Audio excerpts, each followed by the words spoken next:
All right, guys, so before we start this video, I want to thank Kevin at Synthetic Solutions USA. Here's his business card right here. He's right out of Chesapeake, Virginia. He hooked me up with the oil and coolant for this project. I'm going to link his website down below, and if you want, you can become a preferred customer. Now, the preferred customer, you get all the same deals at the at-cost price that a dealer would without actually being a dealer.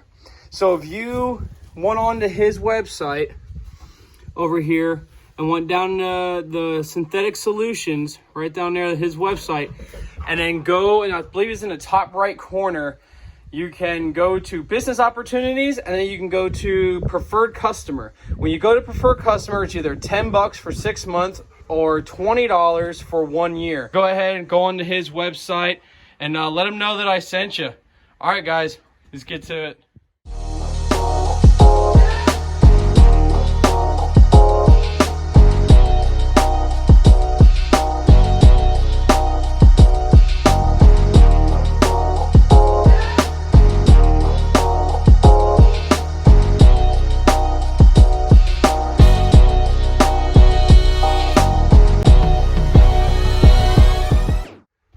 Hey, what's going on, my friends? So today I'm going to be replacing the clutch on my 2019 Raptor 700r SE.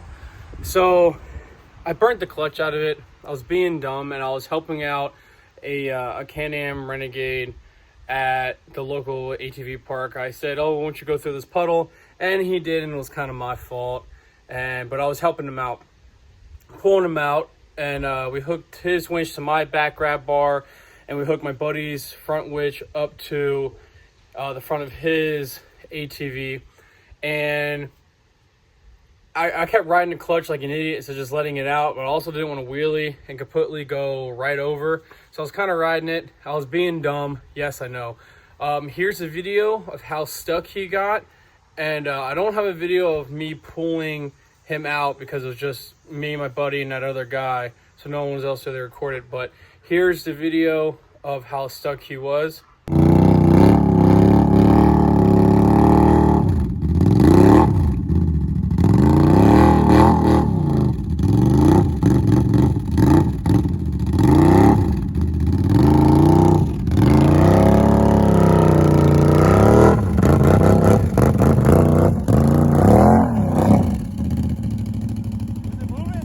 A little bit.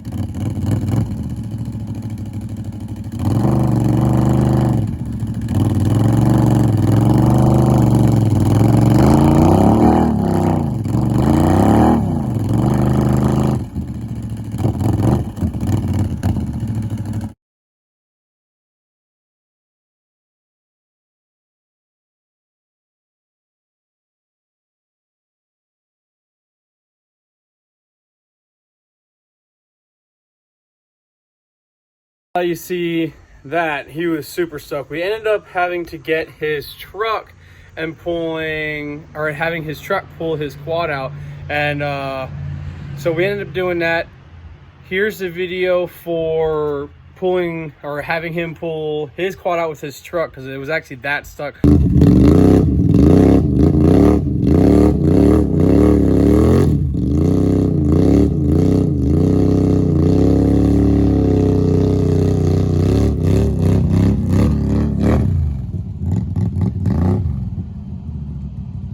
It rained like 2 or 3 days prior, and in that one hole just soaks up all the water, and it just gets super muddy and just sucks all the quads down into there. And luckily he didn't break anything. The only thing that was going on is his winch stopped working on him, and we're not sure if it was because of a blown fuse or something like that, but he ended up blowing his winch. And I haven't talked to him since to see if he got it working or not, but hopefully he did. If he sees this, I hope he did, man. And I hope you're back out riding again. So right now, we're going to go ahead and replace the clutch on my Raptor, and we're going to see how it works out. So we're actually using the Tusk Clutch Kit and this is what it is. So this is a clutch kit that we're using, the Tusk Competition Clutch Kit. We got the upgraded springs for it. I believe it's 25% stronger. I'm using the Pro X clutch cover gasket, and then we're going to be doing the AMSOIL SAE 10W40 motor oil weight for it. We're gonna soak the clutches and everything. I'm gonna go over all of it, what you need. We're also gonna be changing out to doing this antifreeze and coolant. Yes, I know a lot of guys want to use the water wetter and put that in. Yes, I'm going to do that, but I want to go riding this weekend, so I just want to get the antifreeze in there and get it done. But I'm going to go over everything with you guys of how to do this, and we're going to be starting off with putting the clutches inside the oil to let them soak up everything.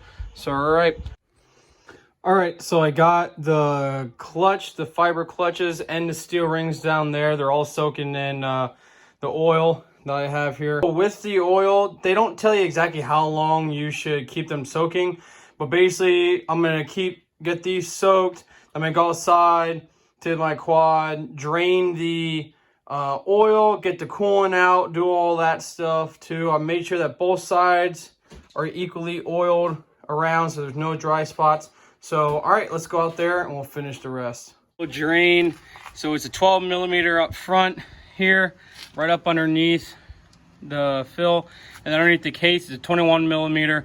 I'm gonna have all these tools listed at the beginning of the video, so you know exactly what you need. With everything drained out, I'm gonna go ahead and take the front cover off here so I can open up or get access to the top of the radiator, so I can disconnect the hose and drain all the radiator fluid out. All right, so I got the coolant or the water pump off. You're gonna have your cover on there. Take this hose off in the back. You're gonna have your cover. It's gonna pull the cover off for the water pump. Then the water pump may still be stuck on here, so you can just pull that off. It all come out on it came out in 2 sections or 1 section. Here it came out for me in 2 sections. Here's the actual water pump. Make sure that gasket's still on there. It's not like pushed up underneath here how it was for me. Also, all you see is the bolts are different sizes. I started all at the bottom left and went clockwise or counterclockwise, so I know where my bolts go. So you make sure you get them in the right way. But that's the water pump coming out. So now, once I get that out and we'll inspect it, I know I should have done this first, and I just thought about it right now, but I'm gonna take the rear brake off and then take the Nerf bar off. And then I'm actually gonna put some stuff in here so no dirt flies in there. But now I'm gonna take this off, and then I'll be able to have access to everything here. You don't need to take your exhaust off. People say you do.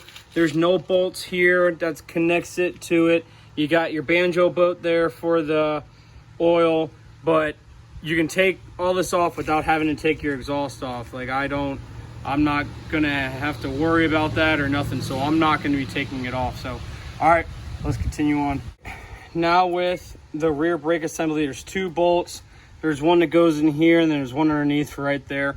All right, now that out of the way, we're gonna go ahead, get the shift lever up. Important with the shift lever, when you go to put this back together, and I'll reiterate it again, there's that little notch there, it needs to line up with this notch here, so all the teeth come together. So, all right, I'm gonna take the shift linkage off. I'm gonna take the banjo bolt off. I'm gonna go ahead and take the oil filter out, get that out of the way, and then start doing all these bolts all the way around. And then this will be off. We can take the clutches out, put the new ones in, and then we can go ahead and torque everything down. So, all right, so I got the water pump off, the oil cover and oil filter off, the oil feed for the banjo bolt. Now, this will not move. Like, don't try to bend it, take it out of the way. If you see, it's going to slide right off. So when you go ahead and pull this clutch cover off, the oil feed will just stay there and slide. Make sure when you put it back on or even taking it off, that's not going to get hung up with anything. So, all right, so now I'm going to start taking all these 8 millimeter bolts around here, and then I'll be able to see on the inside. All right, guys, so I got all the bolts out all the way around. There's 14 bolts in total. The one bolt that I just left in is back there. I don't know if you, there it is. Holds the bracket for the line for the rear brakes. I just left that in. But to pry this off, just don't go jamming flatheads or anything down. There's two pry spots. There's a pry spot right here, and then there's also a pry spot right back here that you can use to get a flathead in there or a pry bar or something to take this whole thing out. So, all right, so I'm gonna go do that right now. I'm gonna be real careful about taking this out. So I'll get with you guys when this is all done. So I got the cover off. You can see part of the gasket stayed on here and part of it's on there. So I'm gonna get that all cleaned up and get it all done. But the main part, making sure that this rubber gasket's still on there. And when you do, if you have some gaskets on here, make sure that it comes off and doesn't get inside the oil passage. So make sure all that's good to go also. If there's anything else that you need to inspect in here, do it. You want to make sure everything's nice and clean. I cleaned mine up a little bit. I'm going to do more better cleaning when I go ahead and take the gasket off this. I'm going to do it inside. And I'm going to get all that gasket off of the outside also. So let me get that done, then we'll go ahead and take these clutches off. All right, guys, so I got all the clutches out, and yep, I definitely smoked it.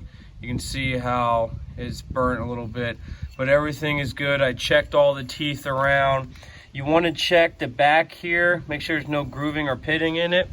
And also on this plate here, you want to make sure that there's no grooves or indents or anything. And also this bearing in the middle, make sure that it doesn't move anywhere. Like obviously it's supposed to spin freely, but make sure it doesn't go up and down or nothing like that. And also you want to look at the teeth on this. So you want to make sure that the teeth are good on here, which this is. There's nothing wrong with it. That slides into here and then lines up in the case. Yeah, these clutches are definitely gone. You can see they're all burnt to shit, and they definitely need to get replaced. I'm getting new springs, and all these new clutches are going to be in here. Also, there wasn't a wire that wraps around here on mine for some reason. I looked it up, and a lot of guys replace them or get rid of them. So I think that's what might have happened on here. This clutch was replaced before, and that wire wasn't there, so it's not there now. And I'm not going to put another one in there because a lot of people don't put one in there. So I got rid of that. But I'm going to be going back to the half one again instead of the full, because this kit only came with the half, like how you see how this one's smaller compared to the other sizes that are on here. So I'm only going to be doing a half one on there, but let's go ahead. I'm going to get all this together and we'll be good to go. Guys, so I got all the new ones on. I had to reuse the two washers in the back there. So a lot of guys, you'll take those two rings out. There's going to be a flat one that sits all in the back, and there's going to be another one that's kind of like curved, and then that it has it this side out, so you'll notice it. So what a lot of guys do, they'll take those two out, take that wire out, and you put another full disc like that back there. And so you'll have 9 instead of just 8 discs here. But I didn't do that. I just bought the kit to go back into there. Later on, I am going to buy a better kit, and I'm going to put a better one on here. But for now, everything's good. Everything's looking good. So I'm going to go ahead and put the clutch case back on. And before you do that, this bearing, put some oil in that bearing all inside of there, just a little bit to get it nice and wet. And then when you go and line it up, make sure that these teeth line up with the teeth that are on your clutch basket, and then we'll be able to slide that in. And also don't forget to put this back inside there where it goes down through the back down through the bearing, so then when you put your clutch cover back on, everything matches up. So all right, so I'm going to go ahead and get that on, and then once I get it on, we'll be able to put the springs on. All right, so we got the springs in. I just have them on there because I'm going to torque them down. The torque is 5.8 foot-pounds that you're going to use to torque all these. And you're going to do it in a star pattern, so top, bottom, here, here, there, over. You want to do it in a torque or a star pattern, just like you do like wheels or anything, so you make sure there's an even pressure going all the way around with it. All right, so we're gonna get that done, and once we get that on, we'll be able to put our new gasket on around, and then the clutch cover, fill it up, and then we're ready to go. We finished it, we got everything buttoned up, everything works. I really had to go out to the limiter on the clutch adjustment right here. I really had to do a lot of it just because of how much harder it is. And then same thing up here, I had to do a lot of it for the adjusting. I'm still gonna adjust some of it. So I started it, ran it a little bit, and I'm gonna wait for it to cool down, and then I'm gonna put more coolant in it along with the front fenders there. But yeah, everything works out great. I just rode it all through all 5 gears in reverse, and it's amazing. The difference from the stock compared to this one is great. Like, it just goes into each gear a lot better. It feels stronger, like it's a lot more peppy, and it's amazing. I love it. And for $60 for the Tusk Competition one, it was great, and I'll definitely recommend them again.